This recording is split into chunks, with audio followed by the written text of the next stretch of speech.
목사님께서 지금 이제 디스크 수술을 화요일날 받으시고 지금 회복 중에 계십니다.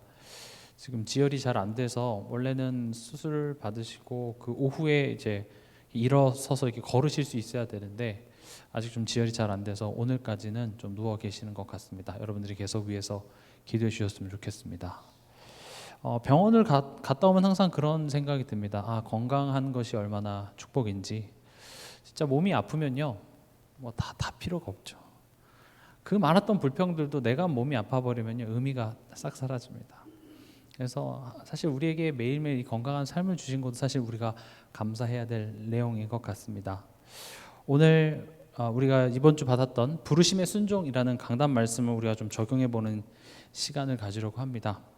그 이전에 우리가 7월달 키워드가 뭐죠? 복음 체질입니다. 복음 체질이라는 단어는 아시죠? 들어봤죠? 근데 복음 체질이 뭔가요? 체질. 그러니까 이제 이런 키워드들을 목사님이 그냥 허전하니까 심심하니까 그냥 하나씩 던져주는 것이 아니라 지금 1년의 큰 방향이 있잖아요. 자람과 전함이 있는 교회. 그 응답을 12개로 이렇게 쪼갠다고 생각하시면 돼요. 그래서 그것들을 우리가 어떻게 이렇게 응답 받을 수 있을지 그 한 달의 방향, 그 중에 하나가 이제 복음 체질입니다. 체질이라는 게 뭐죠? 우리가 그냥 이렇게 우리 몸에 내가 의도하지 않아도 그냥 이렇게 반응이 되어지는 이런 게 체질입니다. 근데 복음 체질이라는 말 자체가 우리는 이제 죄인 체질이라는 체질을 가지고 있기 때문에 그렇습니다. 그럼 죄인 체질은 또 뭘까요? 죄인의 얘기를 하기 위해서는 우린 죄를 이해해야 되겠죠. 제가 자꾸 이제 죄에 대해서 얘기하니까 이제 죄가 뭐라고 했죠? 죄는 하나님과 관계 문제라고 했습니다. 죄는 하나님과의 관계 문제입니다. 구원받지 못한 사람들에게 있어서는 관계 문제가 될 수 있고요. 구원받은 신자에게 있어서는요, 인격적 관계 문제라고도 할 수 있습니다. 이게 뭔 차이냐? 관계 문제는 애초에 신분 자체가 아빠와 아들이 아닌 거예요. 그래서 그 신분이 회복돼야 되는 이제 그것을 구원이라고 얘기를 하고요. 인격적 관계 문제는 뭡니까? 인격적이라는 것은 내가 때리거나 패지 않아도 그 가치를 알고 그 지위에답게 그 신분답게 행동하는 겁니다. 근데 우리가 하나님의 자녀가 됐지만 하나님의 자녀인 것인 줄 전혀 모르는 자와 같이 살더라는 거죠. 분명히 그분이 나를 자녀로 입양해 주셨는데 여전히 고아 때 살던 방식으로 살아가더라는 겁니다. 그래서 하나님은 억지로 우리를 그렇게 만드는 게 아니라 우리로 하여금 그 가치를 알 때까지 설득해 나가시는 것. 이제 그게 우리의 신앙생활 동안 계속 일어나는 것이고 그걸 이제 인격적인 관계 문제 이렇게 얘기를 합니다. 그래서 우리가 항상 죄 하면 하나님과의 뭔가 관계적인 차원에서 문제가 생긴 것이 죄구나 이렇게 이해를 하시면 좋습니다. 이 죄가 누구로부터 시작이 됐죠? 사단입니다. 사단이 어떻게 합니까? 거짓말을 합니다. 뭐에 대한 거짓말을 하죠? 하나님에 대한 거짓말입니다.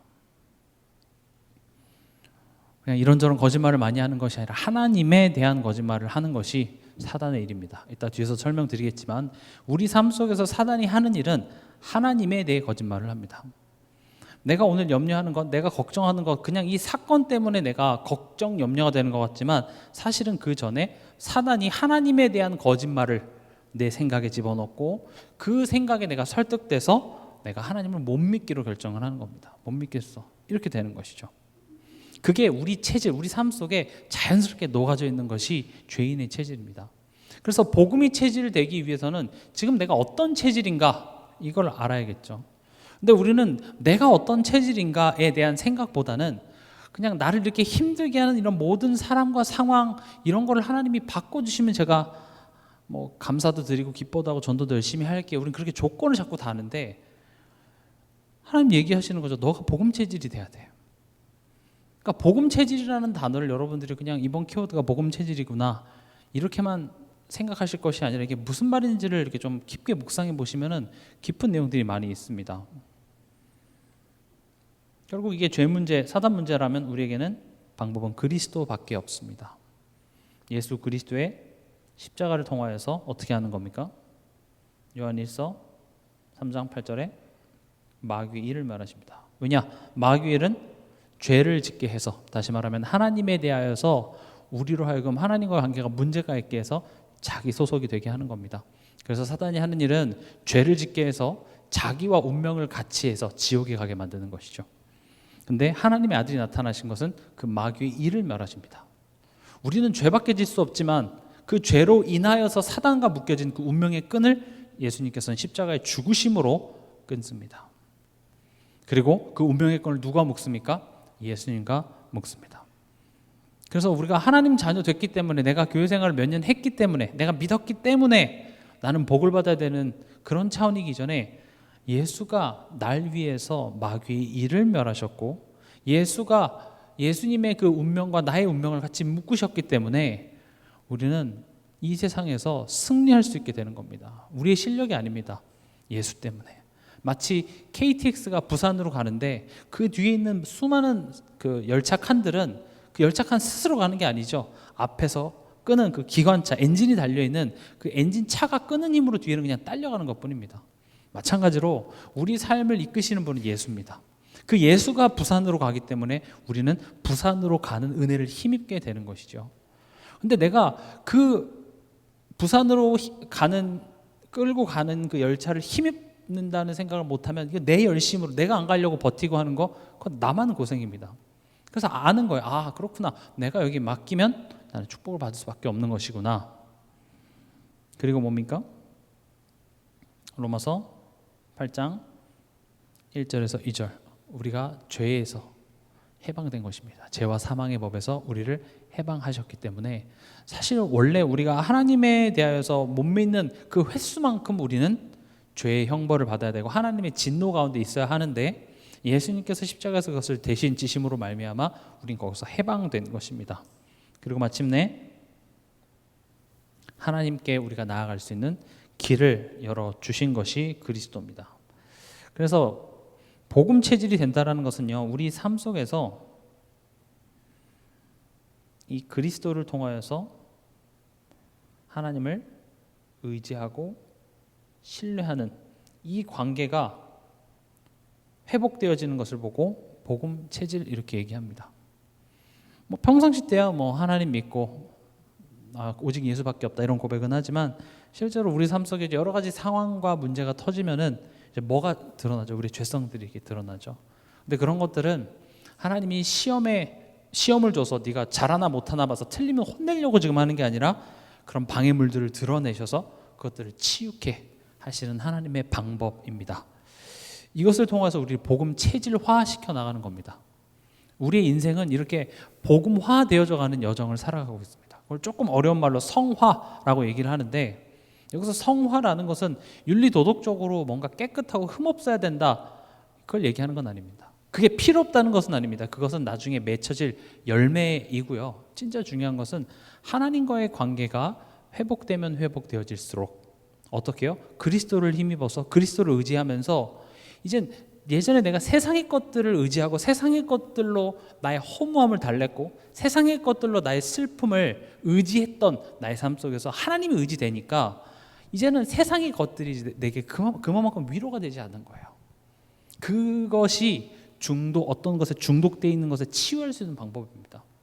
우리가 뭐 술이나 마약이나 뭐 이런 거에 중독되어 있는 사람들만 심각하게 보지만, 우리는 저마다 무언가 내가 의지하는 구석들이 다 있어요. 다 있잖아요. 남들한테 말하지 못하는 나만이 의도하는 구석들. 저도 유학 시절에 제가 굉장히 힐링했던 순간이 뭐냐, 주말에 이제 한국의 예능 이렇게 프로그램 다운받아가지고 맛있는 거 먹으면서 재밌는 거 보면 막 치유되더라고요. 예배 드릴 때는 그런 치유의 느낌을 못 받았는데, 맛있는 거 먹으면서 재밌는 거 막 웃고 막 이러면은 좋더라고요. 근데 뭔가 그걸 못하면은 뭔가 찝찝해. 뭔가 이게 스트레스가 안 풀린 것 같아. 또 제가 미국에 있었을 때는 제가 또 지금도 마찬가지긴 하지만 고기 굽는 걸 좋아해요. 이렇게 삼겹살 이 소리가 치유가 돼요. 그래서 제가 맨날 제 동생한테 주말마다 불 펴라. 그래서 바베큐를 거의 매주마다 했어요. 왜냐면 거기 뒤 마당이 있었으니까. 그래서 거의 뭐 삼겹살 중독되다시피 매일 삼겹살을 먹었는데, 삼겹살 먹는 게 잘못된 것은 아닙니다만, 우리 모두가 다 저마다 그런 내 삶 속의 허함, 공허함, 또 그런 스트레스를 푸는 게 필요 없다는 것은 아니지만, 근데 그렇게 내가 하나님 말고 그런 것들을 의지하는 구석들이 다 있어요. 그래서 그런 걸 단번에 끊어라 이런 차원은 아니지만, 점점 하나님이 내게 만족이 되어져 감에 따라서 그런 것들에 대해서 내가 놔지게 돼요. 예전만큼 그게 내게 기쁘지 않네, 예전만큼 그게 내게 만족이 되지 않네, 그러면서 점점 그 중독 문제에서 벗어날 수 있게 되더라는 겁니다. 그러나 우리가 성경을 통해서 봐서 알다시피 이게 한순간에 그리스도 해서 이렇게 귀신이 떠나가는 그런 드라마틱한 역사가 일어나는 장면들도 물론 있지만, 특히 아브라함, 이삭, 야곱, 요셉 이런 인생들을 보면 인생이 걸렸습니다. 인생을 통하여서 단번에 그 문제가 해결받는 것보다는 그 문제를 통하여서 우리가 하나님에 대해서 아는 것이 더 중요하기 때문에, 하나님께서 빨리 문제를 해결할 능력이 없어서가 아니라 우리가 하나님을 아는 거기에 자람이 있도록 하나님께서는 하신다는 것입니다. 그래서 7월 달은 자꾸 복음 체질 이 부분에 대해서 여러분들이 한번 묵상해 보셨으면 좋겠습니다. 본론으로 들어와서요. 오늘 이번 주 강단 말씀이 부르심의 순종이었습니다. 그럼 부르는 주체는 누구죠? 하나님이 부르시고, 그리고 여기에 누가 반응을 합니까? 우리가 반응을 합니다. 부르면 반응을 합니다. 철수야, 네. 영이야, 네. 이걸 보고 뭐라고 합니까? 관계입니다. 지금 순종이라는 것은요, 이 결론적으로도 말씀드리겠지만 하나님과의 관계의 누림의 열매예요. 그래서 누군가 불렀을 때 거기에 반응한다, 그것을 통해서 어떤 반응을 보이냐에 따라서 어떤 관계인지 알 수 있습니다. 오늘 우리가 읽었던 사도행전 9장 5절에 보면은요, 5절에 보면 사울은 뭐라고 합니까? 불렀을 때 주여 누구시니까? 누구? 이렇게 대답을 하죠. 근데 10절에 아나니아는 어떻게 반응합니까? 10절 보시면, 중간쯤에 보시면 대답하되 주여 내가 여기 있나이다.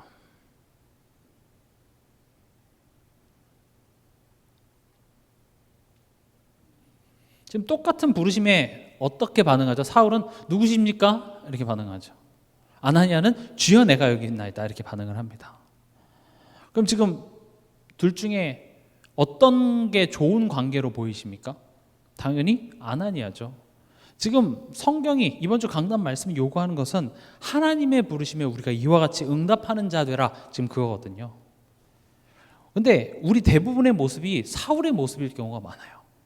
하나님이 부르셨을 때 누구십니까? 그러니까 이제 하나님의 부르심에 이렇게 대답을 하라 그러면, 그럼 하나님 부르세요. 이번 주에 하나님의 부르심을 들으신 분 계십니까? 천둥 좀 몇 번 치던데 천둥 가운데서 제 이름을 부른, 저는 그런 거 들어본 적은 없습니다. 그러니까 이제 하나님이 나를 부른다는 게 무슨 의미인지도 모르겠고, 부르면 예라고 대답하겠죠.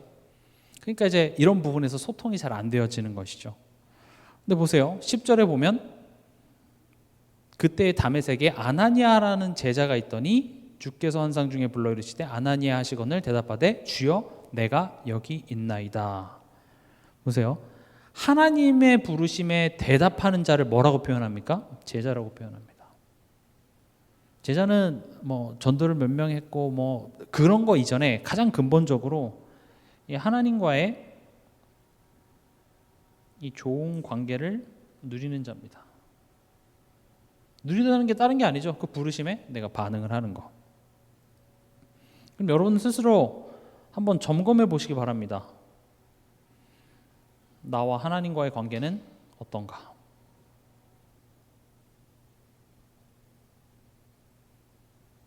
이게 자꾸 점검이 돼야 돼요. 왜냐? 예수님이 이 땅에 오신 이유는 하나님과 나와의 관계를 회복해 주시기 위해서 왔는데, 정작 신분적으로 하나님의 자녀가 됐지만 나는 정말 그 하나님과의 관계가 안녕한지, 가장 심플한 방법이 예배입니다. 나는 나에게 있어서 예배는 어떤 의미인가? 하나님이 우리 부르시는 방법은요, 하나님이 진짜로 오늘 밤 꿈에 나타나서 그렇게 부르실 수도 있고, 또 바울이나 모세에게 하셨던 것처럼 그렇게 음성과 대단한 어떤 자연 현상을 통해서 우리에게 말씀하실 수도 있지만, 하나님 그렇게 하실 수 있습니다. 그러나 우리에게는 성경 66권을 줬습니다. 말씀을 주셨기 때문에 하나님께서 말씀을 통해서 우리에게 지금 우리를 부르시는 거죠. 그래서 여러분들이 내가 지금 하나님과 나와의 그 관계가 원활한지 안 원활한지 볼 수 있는 첫 번째 방법이 뭐냐? 예배예요. 나 예배 생활은 어떤지. 그리고 두 번째는 그 예배에 그럼 왔어요. 왔는데 특별히 이 강단을 통해서 선포되어지는 메시지가 내가 들리나? 이해되는 건 두 번째 치고요. 왔는데 찬송까지 따라 부르고 전까지 기도까지 열심히 했는데 말씀이 딱 선포되어지는 순간 그때부터 이제 필름이 끊겨요. 그리고 다 같이 기도하겠습니다. 그때 정신이 차려져서 끝났구나. 무슨 김치찌개 냄새 나는데 오늘 점심이 김치찌개인가? 뭐 이제 이렇게 생각의 흐름이 그 말씀 했을 때 딱 끊기게 되는 거죠. 이제 말씀이 들리나? 또 들려도 내가 그 이해되나? 또 우리 삶 속에 이제 주일이 끝나고 다시 내 삶의 현장으로 돌아갔을 때 어떤 사건이 생겼을 때나 문제가 생겼을 때 그 말씀의 제목이 내가 떠오르나? 이런 것들을 통하여서 내가 하나님의 부르심에 내가 여기 있습니다 라고 얘기할 수 있냐 없냐를 그런 식으로 점검을 할 수 있습니다. 그리고 또 좀 이제 개인적인 레벨로 와서 생각해 보면 내가 한 주간 살아가면서 어떤 감정, 어떤 사람과의 어떤 트러블, 어떤 문제 때문에 염려, 걱정 때문에 내 한 주간이 그 생각하느라 좀 별로였어요. 힘들었던 그런 한 주간을 살지 않았는지 여러분들이 한번 스스로 점검해 보시기 바랍니다. 만약에 그런 것들로 나의 한 주간이 끝났다면 사실 내 삶을 이끄는 것은 말씀이 아니라 하나님의 부르심이 아니라 내 감정, 내 생각, 내 기준들이 이제 한 주간을 이끌었겠죠. 아마 점검해 보시면 우리는요, 저는 아나니아입니다라고 자신 있게 얘기할 수 있는 사람은 얼마 몇 안 될 겁니다. 대부분 다 사울과 같을 겁니다. 누구십니까? 하나님이 직접 내게 와서 얘기하시면 좋겠으나 하나님은 때로는 어떤 문제와 갈등을 가지고 내게 말씀하실 때도 있습니다. 예배 오기 전까지는 되게 기분 좋았는데 오기 직전에 집에서 한바탕 하고 딱 와서 하나님이 말씀을 통해서 얘기하는데 들리지가 않아요. 사실은 우리 삶 속에 사람들과의 관계 속에 교회 안에서 하나님께서는 그 속에서 지금 내게 지금 찾아서 말씀하시는데 우리는 질문하는 거죠. 누구십니까? 누구신데 이렇게 날 힘들게 합니까?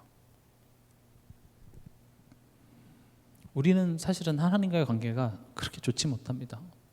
예수 그리스도의 은혜로 말미암아 하나님의 자녀가 됐지만 실제로 그 관계를 누림에 있어서 우리는 참 잘한다고 착각하고 있지만 사실은 그렇지 못하고 있습니다. 왜 그럴까요? 왜 그러죠?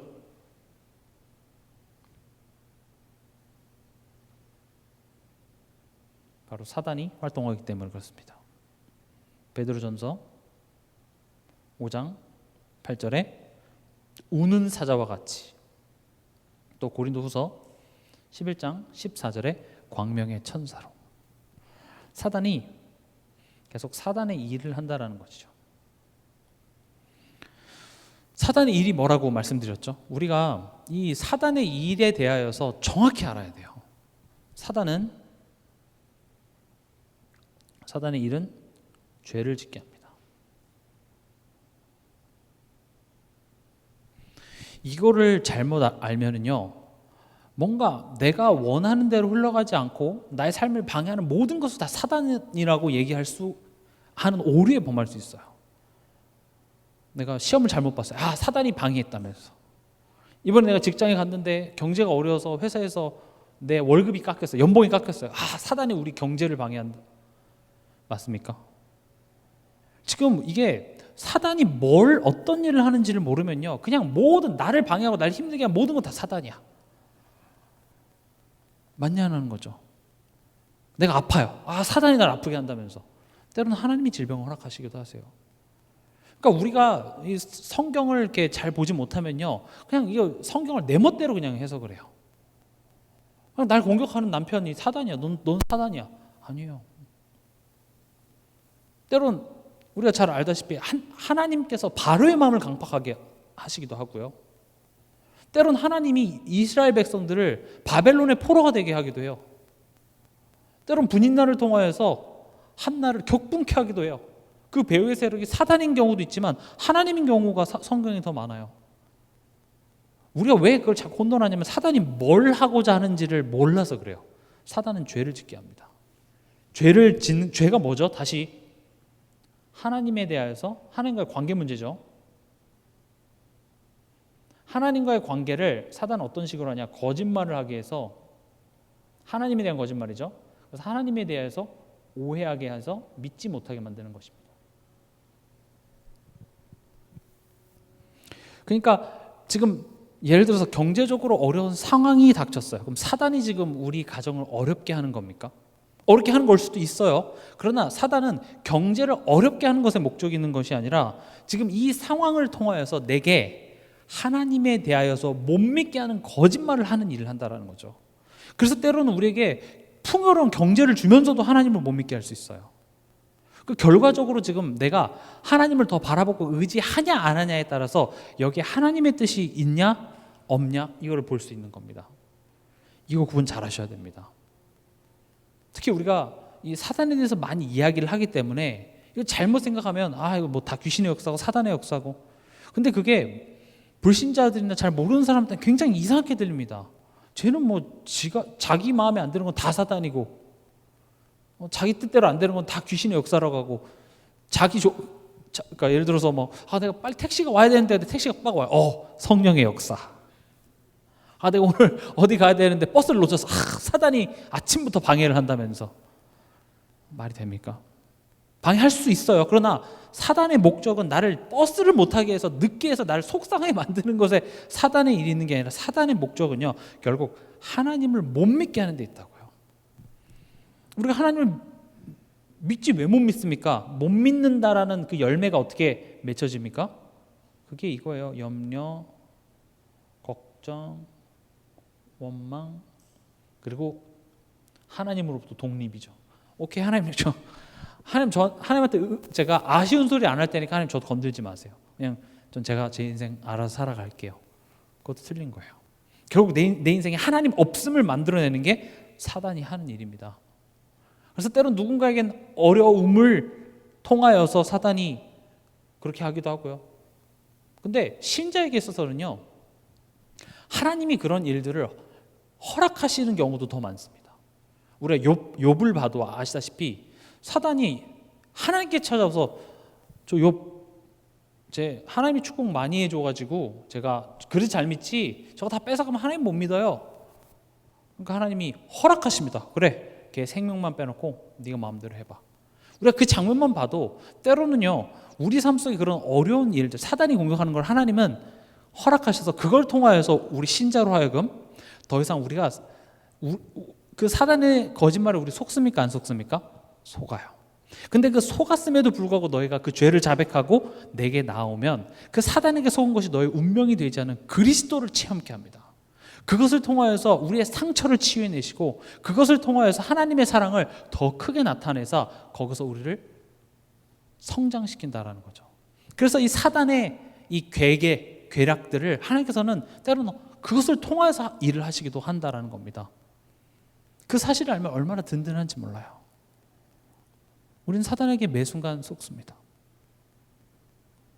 사단에게 속았다라는 것을 어떤 큰 사건을 통해서 하나 알긴 하지만 사실 우리는 매 순간 사단에게 속는 중입니다. 속고 있습니다. 우리는 지금 이 말씀 듣는 이 순간에도 내 마음속에 어떤 염려와 걱정, 그래도 그렇지 막 이런 마음들이 생긴다는 것 자체가 우리는 계속 사단의 거짓말에 노출이 되어 있으나, 정말 그 죄가 얼마나 심각성을 안다면 우리는 그 한 번 그 생각을 할 때마다 우리는 지옥에 가야 되고, 예수님이 받았던 그 저주와 고통을 내가 받았어야 하는 건데, 그렇구나, 예수가 십자가에서 다 이루셨구나, 그걸 또 확인하게 되는 거예요. 그리고 더 나아가서는 더 이상 내가 여기 있을 필요 없는 사람이구나, 나는 하나님의 큰 사랑 안에 사랑을 받고 있는 사람이구나, 이것을 깨닫게 되는 겁니다. 우리가 하나님의 부르심에 반응하지 못하는 두 번째 이유가 뭡니까? 죄인이기 때문에 그렇습니다. 구원받은 자에게는 죄성 때문에. 우리는 신분적으로 그리스도로 말미암아 이제 더 이상 죄인이 아니라 의인이라고 하나님께서 불러주셨기 때문에, 정확히 표현하자면 우리는 더 이상 죄인이 아닙니다. 그러나 우리는 죄성이 남아있기 때문에 그 은혜를 걷어내면 우린 여전히 죄인의 모습을 그대로 하고 있죠. 그게 죄성이에요. 우리의 본질 자체가 기본적으로 하나님을 믿지 못하는 게 우리의 본질, 기본이라는 것이죠. 그 죄인의 모습을 제일 잘 설명하고 있는 것이 창세기 3장 8절. 아담과 하와가 죄를 지었을 때, 여기서 말하는 죄가 뭐라고 했죠? 선악과를 따 먹었냐, 법을 어겼냐 안 어겼냐, 이게 이전에 벌써 마음속에 하나님에 대한 불신의 생각을 집어넣었어요. 그 불신의 생각을 가지고 선악과를 보니까 이게 먹음직도 하고 보암직도 하고 지혜롭게 할 만큼 탐스럽기도 한 나무인지라. 제가 돌아온 주일에도 이 부분에 대해서 좀 얘기하겠는데, 우리의 마음, 우리의 생각, 여기에 사단이 이 하나님에 대한 불신앙을 딱 집어넣을 때 그것이 결국은 불순종이라는 열매를 나타내는 겁니다. 그러니까 그걸 이제 우리는 뭐라고 표현하면 영적 상태, 이렇게 얘기를 해요. 나의 영적인 상태가 하나님을 신뢰하고 하나님과의 관계가 좋은 상태가 되면 우리 삶 속에 좋은 열매들이 나타나는데, 그러니까 우리의 영적 상태가 이렇다 저렇다 얘기하는 것이 지금 내가 하나님에 대하여서 어떤 마음이지? 이게 영적 상태예요. 지금 사단이 와서 선악과를 따먹는 그 규칙을 어기라고 얘기하지 않았어요.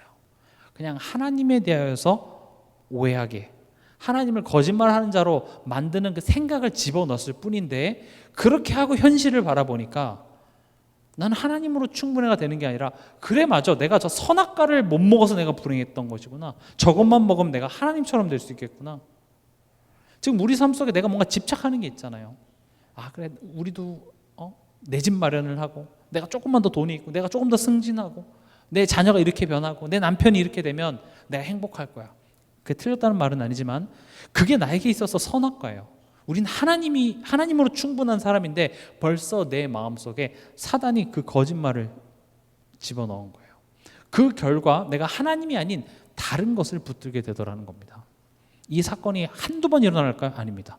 그냥 우리 삶 속에 그냥 녹아져 있습니다. 하나님만이 행복입니다. 하나님만이 우리 참된 기쁨이십니다. 여기 여러분들이 정말 가슴속으로부터 아멘 이게 됩니까? 솔직히 안 될 거예요. 지금 이렇게 별일 없을 땐 됩니다. 아멘 맞죠? 하는데 막상 내가 집에 돌아가서 이 지긋지긋한 우리 가정의 그 가문의 문제 딱 마주해 보세요. 아멘 되십니까? 안 돼요. 우리의 죄성입니다. 아담과 하와가 그렇게 죄를, 하나님과의 관계가 딱 단절된 그 이후에 죄인의 모습이 어땠습니까? 3장 8절에 보니까 그들이 그날 바람이 불 때에 동산에 거니시는 여호와 하나님의 소리를 듣고 아담과 그의 아내가 여호와 하나님의 낯을 피하여 동산 나무에 숨은지라. 보세요. 하나님의 소리를 듣고 하나님의 낯을 피해서 숨었다, 이렇게 되어 있습니다. 그러니까 지금 창세기 3장 8절은 결국 이 하나님과 관계 단절된 모습을 보여주죠. 그래서 우리가 예배 가기가 힘듭니다. 예배 가면 뭐 밥이 나오냐 떡이 나오냐. 물론 우리 교회는 밥도 나오고 떡이 가끔씩 나옵니다. 이렇게 뭐 잔치 가면 밥도 주고 떡이 나오는데 우리 밥 먹으려고 오는 건 아니잖아요. 물론 밥 먹으러 오시는 분도 계실 수도 있겠지만, 근데 우리가 기본적으로 하나님을 믿지 못하기 때문에 예배 가기 힘들고, 하나님을 믿지 못하기 때문에 말씀이 생각이 안 나는 거예요. 정말 그 하나님의 말씀이 내 삶을 이끄시고 그게 하나님의 말씀이라고 믿어진다면 왜 하나님의 말씀이 생각이 안 나겠습니까? 그러니까 이제 그런 것들을 통하여서 이번 주 강단 말씀 뭐였지? 이렇게 내가 질문할 수 있는 것만 해도 훌륭해요.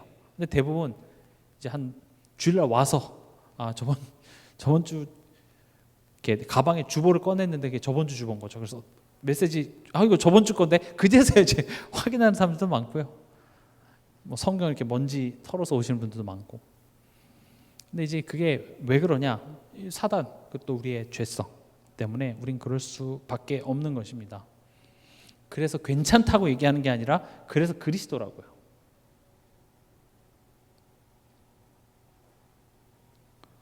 지금 제가 굉장히 엑기스적인 이야기를 하고 있기 때문에 여러분들이 좀 딱딱하게 들릴지 모르겠지만 성경은 이 내용에 대한 계속 반복입니다. 하나님 먼저 말씀을 하십니다. 우리를 부르십니다. 내가 널 위해서 뭘 할 거야. 소통을 하려고 내게 찾아오시지만 우리는 그거를 네 하지만 알아듣지 못합니다. 여러분들이 여러분들 자녀한테 저거 좀 가져와 네 하고 계속 TV를 봐요. 그럼 소통이 된다고 생각하십니까? 저거 좀 엄마 갖다 줘 네 안 갖다 줘요. 답답하죠. 그래서 그 얘기거든요. 하나님 우리 삶 속에 뭔가 말씀을 하시는데 못 깨달아요. 그리고 어떻게 합니까? 하나님을 전혀 안 믿는 사람처럼 행동을 하는 그 우리의 모습을 보면서 하나님이 너가 지금 못 믿고 있어를 우리 스스로 알게 하세요. 그리고 너가 못 믿었기 때문에 내가 그 말씀 성취 안 할 거야 이렇게 하십니까? 아니요. 못 믿었는데 말씀을 성취하세요. 그리고 거기 앞에서 네가 못 믿었지만 내가 말했기 때문에 내가 지킨다. 이걸 통해서 하나님은 신실하신 하나님이시구나. 하나님 말씀을 지키시는 하나님이구나. 하나님은 믿을 만한 하나님이구나. 왜 믿을 만하죠? 나의 실력에 따라 나의 반응에 따라 하나님이 이랬다 저랬다 하시는 분이 아니라 하나님이 하신다면 하나님은 하세요. 그래서 믿을 만해요. 하나님 믿을 만한 하나님이구나. 그런 것들을 많이 겪게 하시더라고요. 그럼 여러분들 삶 속에서 지금 이 말씀을 듣고 깨달아서 내 삶이 확확 변화되는 사람도 있지만 대부분은 그러지 못해요.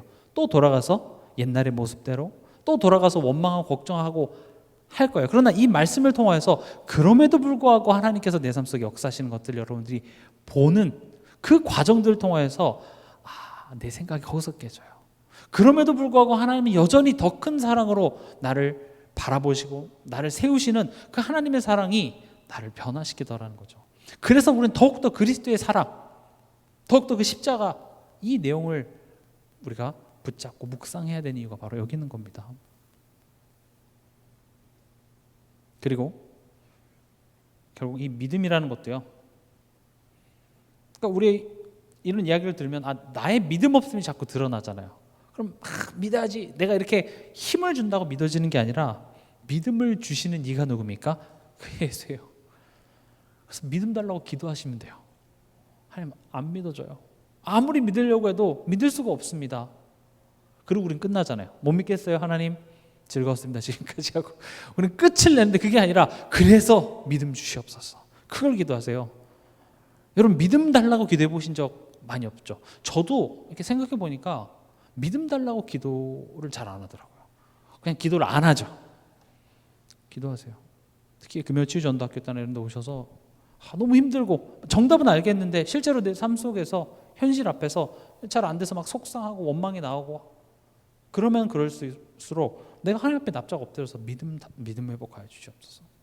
그게 예수님의 공생의 기간 때 보면 예수님 찾아와서 누가 상에 있는 그거를 개한테 던져주겠냐 했을 때 그 여인이 개들도 상에서 떨어지는 그 부스러기라도 먹죠. 그게 뭐냐면 믿음 달라고 하는 거예요. 또 그 불의한 재판관을 찾아가서 나의 억울함을 풀어달라고 얘기한 그 과부 이야기 있잖아요. 그 과부도 어쨌든 불의할지라도 내 억울함을 풀어줄 능력 가진 사람이 누구예요? 재판관이에요. 재판관은 내 억울함을 풀어줄 수 있다는 사실을 알았기 때문에 거기서 포인트는 때를 쓰라는 게 아니라 그 능력을 갖고 있는 재판관에게 찾아갔다는 것이죠. 믿음 주시는 이인 예수께 찾아가시기 바랍니다. 믿음 주실 거예요. 그래서 여러분들이 그리스도를 의지하십시오. 그리스도를 바라보십시오. 이런 말들이 좀 추상적이긴 합니다. 그러나 그 내용들이 어떤 새로운 것들을 획기적인 어떤 훈련 이런 걸 얘기하는 게 아니라 지금 우리가 당연히 해야 될 것들을 강조하는 거예요. 예배에 나오십시오. 기도하십시오. 삶 속에서 말씀을 기억하시고 말씀을 묵상하십시오. 그런 것들이에요. 세상에서도 보면 당연히 해야 될 것들을 무시하고 뭔가 새로운 획기적인 것을 발견했다고 하면서 요것만 하면 다 됩니다. 이렇게 하는 거 많아요. 특히 이제 다이어트라든지 이런 것도 보면 다이어트는요 사실은 적게 먹고 많이 소모하면 살은 빠지게 돼 있어요. 그리고 가장 좋은 건 뭐죠?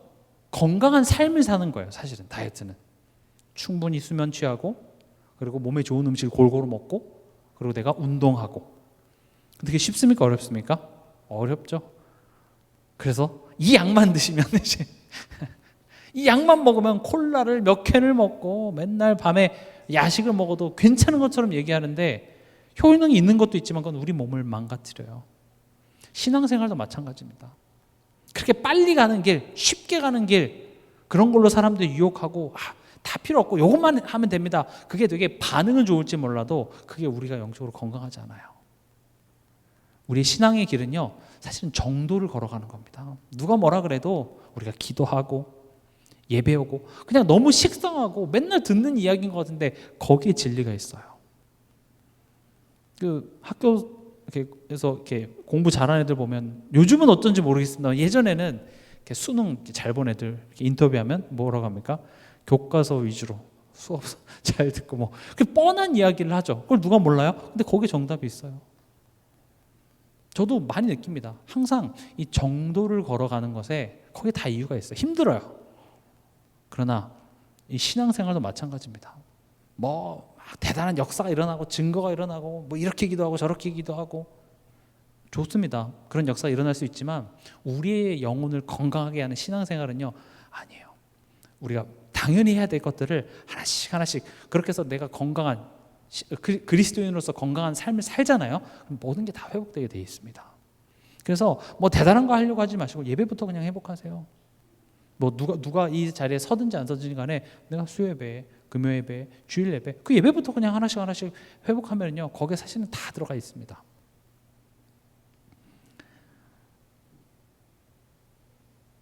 지금 11절에 보면은요 9장 11절에 이제 하나님께서 아나니아한테 얘기하죠. 주께서 이르시되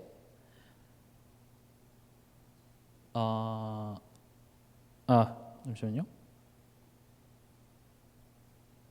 네, 11절에 보면 주께서 이르시되 일어나 직가라 하는 거리로 가서 유다의 집에서 5사람 사울이라는 사람을 찾으라.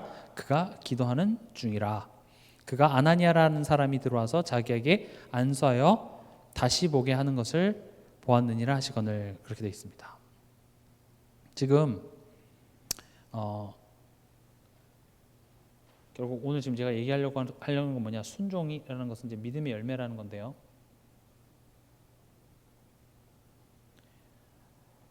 9장 11절에 가라고 합니다.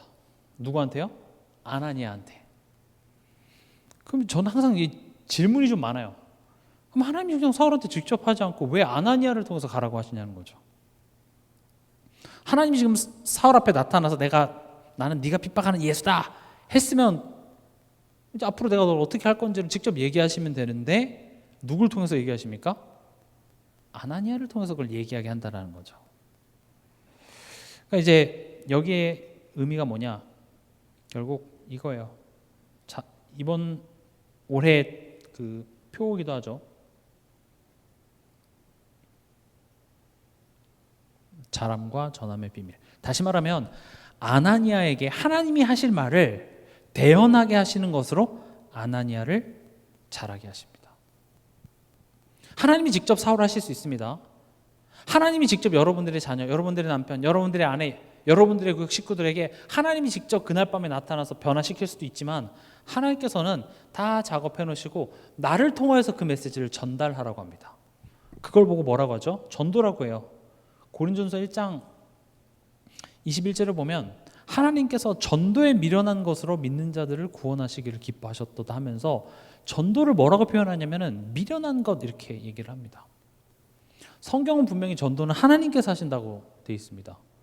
그리고 하나님이 한번 역사하시면 되게 쉽지 않을까요? 하나님이 그냥 뭐 가을 하늘 밤에 갑자기 하나님이 요즘에 이렇게 드론으로 이렇게 막 그 드론 쇼 같은 거 하잖아요. 그것처럼 하나님이 갑자기 얼굴 쫙 나타나가지고 난 니네들이 안 믿는 하나님이다 이렇게 한 번만 딱 나타나 주시면 안 믿는 내 남편도 마음으로 활짝 열고 믿을 것 같은데 그렇죠? 아니면 한강물을 홍해 가르듯이 한 번만 딱 갈라줘서 9시 뉴스에 라이브로 딱 나가게 하면 야 하나님이 살아계시네? 너무 쉬울 것 같은데 하나님은 우리 보고 전하라는 거예요. 뭐 우리가 말주변이 좋습니까? 우리는 훌륭하지도 않아요.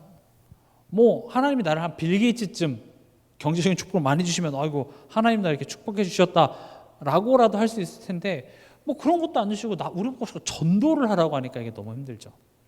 사실 이 전도라는 것이 지금 앞서 설명드렸던 것처럼 결국 나를 자라나게 하시고 내가 자라나는 것으로 또 다른 사람을 살리시는 하나님의 지혜인 겁니다. 애초에 하나님은 우리의 어떤 능력과 전략을 필요로 하지 않으시고 내가 하나님의 계획은 이 세상의 모든 사람들이 복음을 듣는 것, 세상 땅끝까지 복음이 전파되는 것을 원하시지만 거기에 내가 자라나는 것도 포함되어져 있어요. 빨리 복음을 전하는 것도 물론 필요하지만 여러분들 한 사람이 내가 누군지를 알고 그 하나님의 자녀로서의 축복을 누려 하나님을 기뻐하는 한 사람으로 성장하는 것에 하나님은 세계 복음화라는 그림에 그게 포함되어져 있다는 거죠. 야, 너 이제 지옥은 면했으니까 빨리 다른 사람들 갖다 빨리 전염시켜. 이제 그런 게 아니라 내가 하나님께서 나를 자녀 삼으시고 그 자녀로서 내가 성장하는 과정 속에서 그 기쁨이 또 다른 사람들에게 전달되는 거예요. 그래서 전도는 사실은 다 살아나는 거예요. 내 삶이 변하고 내가 영적으로 자라나면서 그것들을 누가 봅니까? 불신자들이 보는 거예요. 불신자인 내 가족들이 보는 거예요. 그래서 절대 이 자람과 전함은 뗄래야 뗄 수가 없습니다. 그러니까 대부분 이렇게 기독교사나 이런 데서 뭐 여러 가지 단체들이 많이 일어났는데 이 두 가지가 균형 있게 가지 못한 그런 단체들은 다 끝이 안 좋았어요. 그러니까 전도만 강조하는 데는 성도들이 개개인들이 다 무너져요. 또 자람만 우리가 막 하나님 앞에 경건하고 율법주의로 빠지는 경우도 많아요. 그 두 개 같이 가야 되는 겁니다. 되게 여기서 좀 중요한 포인트가 뭐냐? 사울을 변화시킨 건 누굽니까? 하나님이에요. 하나님이 다 작업해두고 그걸 누구한테 전달하라고 합니까? 아나니아한테 가서 전달하라고 합니다. 이걸 이해하는 게 되게 중요해요. 우리 어떤 현장을 가고 우리가 사역을 할 때 하나님께서 작업을 해두시고 내가 가는 겁니다. 그래서 저도 사역을 하면서 때로는 어떤 현장에 대하여서 어떤 사람에 대하여서 안 될 것 같은데 라는 불신앙이 많이 드는 데가 있어요. 또 가고 싶지 않은 현장들도 솔직히 있습니다. 어떤 데는 막 말씀을 막 청정하고 잘 듣고 반응이 좋은 데는 당연히 저도 가고 싶죠. 그런데 또 어떤 데는 막 오셨으니까 듣고 이런 데도 있을 거 아니에요. 가고 싶지가 않아요. 근데 하나님이 미리 작업을 해주시고 나를 거기에 보내시는구나. 내가 그 현장을 바꾸는 것이 아니라 지금 여기서 전하게 하는 것으로 나를 자라게 하시는구나. 이제 이거를 제가 깨달으면서부터 그래, 현장에 대한 어떤 두려움, 부담감이 완전히 없어졌다 이건 아니지만 조금 사라진 것 같아요. 그 동물의 왕국에도 보면은 그 어미 사자가 뭐 하이에나나 여우 같은 거를 확 잡아갖고 반쯤 죽여놓고 그걸 누구한테 주냐? 새끼들한테 줘요. 그럼 새끼들은 그걸 갖고 놀면서 사냥 연습을 하는 거죠. 그러니까 이제 새끼가 내가 잡았다라고 생각하면 안 돼요. 엄마가 반쯤 죽여놓은 거를 그걸 가지고 내가 사냥 연습을 하면서 그 새끼들은 자라나는 것처럼 실제로 우리 삶 속에서 하나님께서 이미 역사하시고 거기 앞에 이제 서보라고 이렇게 얘기를 하는 겁니다. 그래서 사실 우리 가정복음화나 이런 것들이 어렵게 느껴지지만 내가 지금 하나님께서 이 가정, 이 가문에 나를 성장시키기 위해서 나를 여기에 먼저 보내셨다라는 사실을 깨닫는 것부터가 중요해요.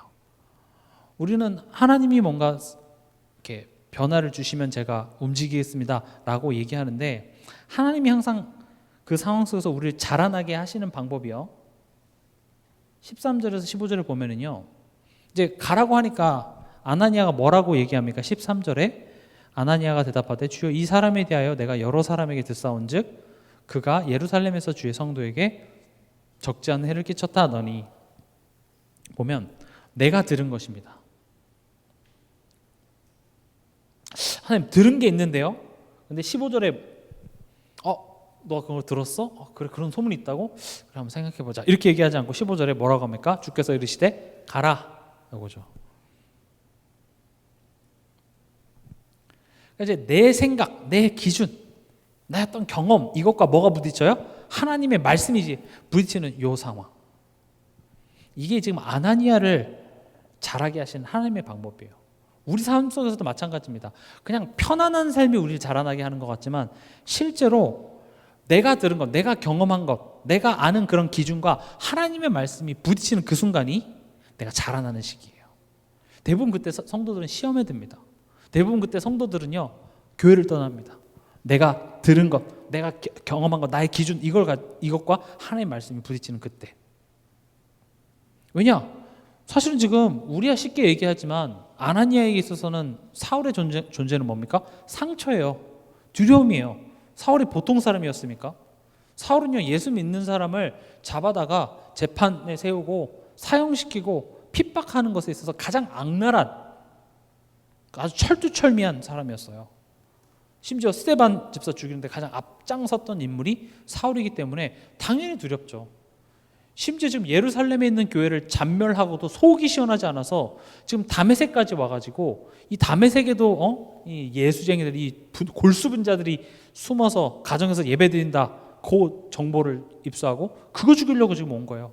심지어 그걸 합법적으로 하려고 대제사장들한테 내가 가서 그 종교적으로 내가 그걸 해도 먼저 집행을 해도 되겠습니까? 라는 공문서까지 받아들고 지금 아주 제대로 죽이려고 오는 그런 소문. 여기서 누가 자유로울 수가 있겠어요? 아멘. 하나님 갈게요. 이게 안 된다니까요.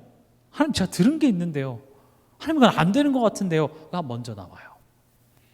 근데 여러분들 기억하실 것이 하나님이 우리를 자라게 하시는, 우리의 믿음을 자라나게 하시는 그 과정에는 반드시 이 순간이 찾아온다라는 겁니다. 안 될 것 같은, 하나님 말씀은 가라고 하는데 안 될 것 같은, 안 될 것만 같은 그런 상황. 이 상황 앞에서 뭐가 드러나냐? 내 안에 두려움이 드러납니다.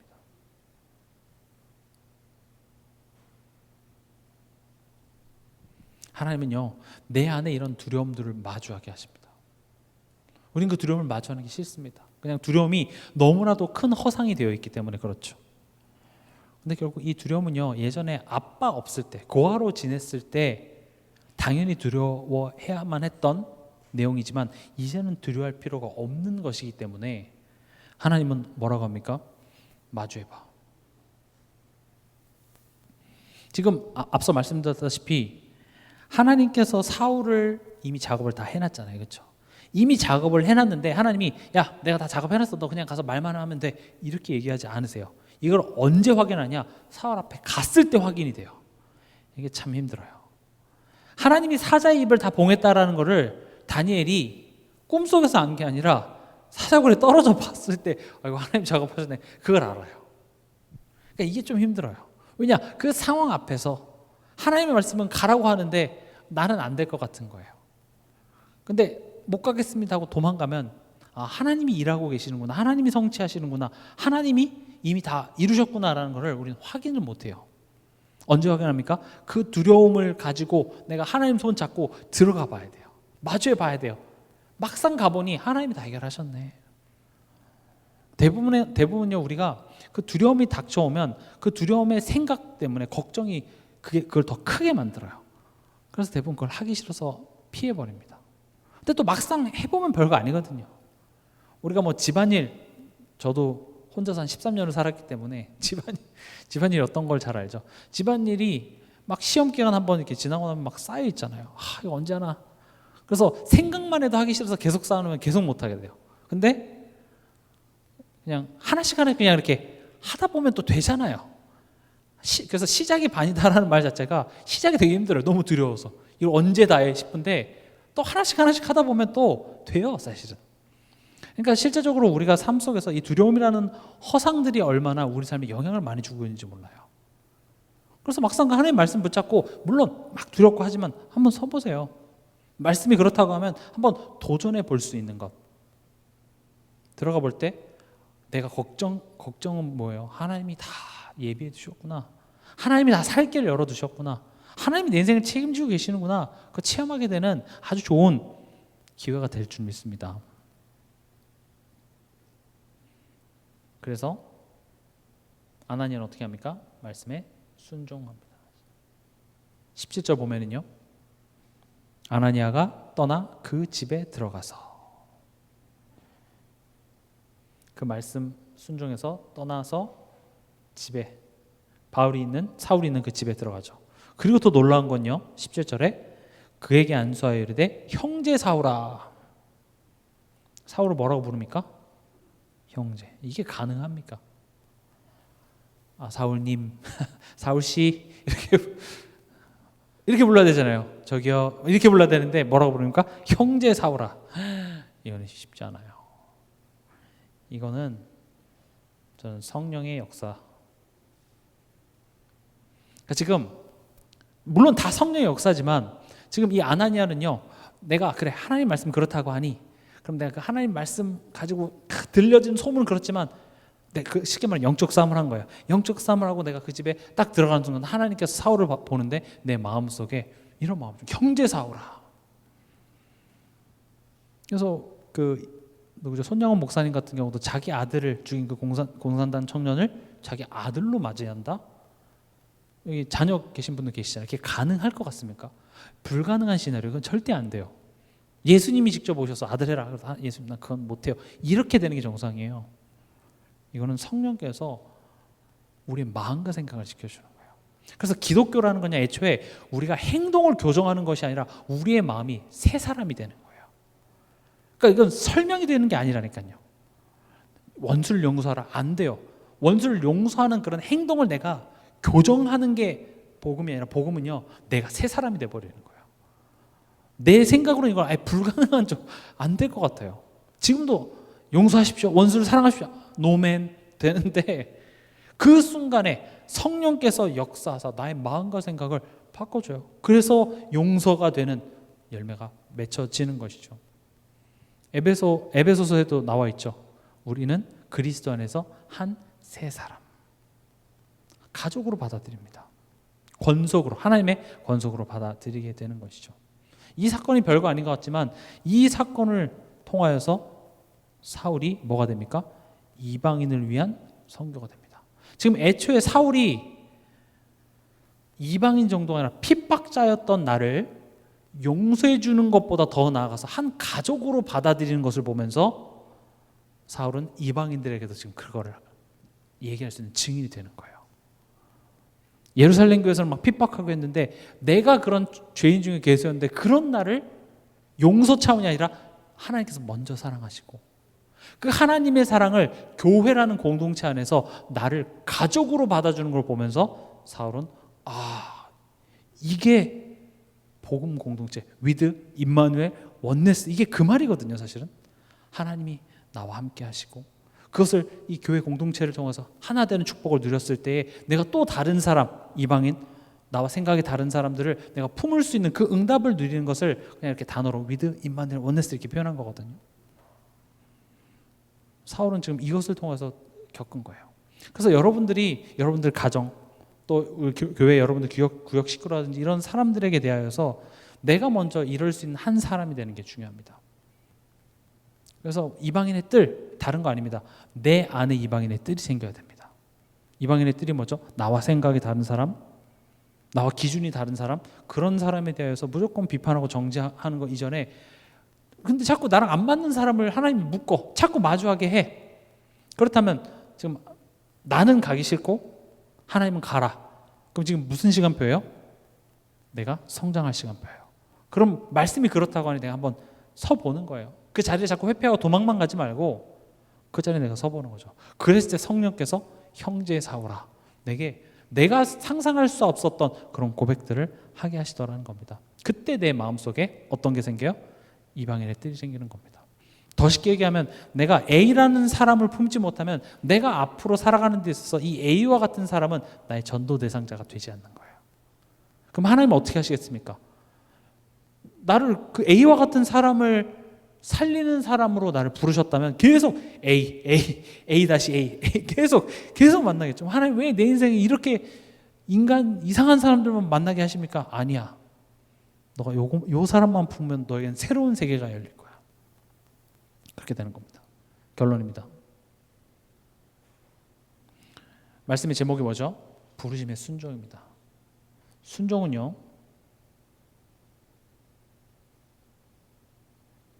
열매입니다. 어떤 열매죠? 하나님과의 관계, 누림의 열매입니다. 여러분들이 말씀에 순종이 되십니까? 강단 말씀에 여러분들이 순종이 되는지 안 되는지를 보면 내가 지금 하나님과의 관계가 좋다 나쁘다 요거를 여러분들이 확인할 수 있습니다. 또 동시에 순종은 뭐냐?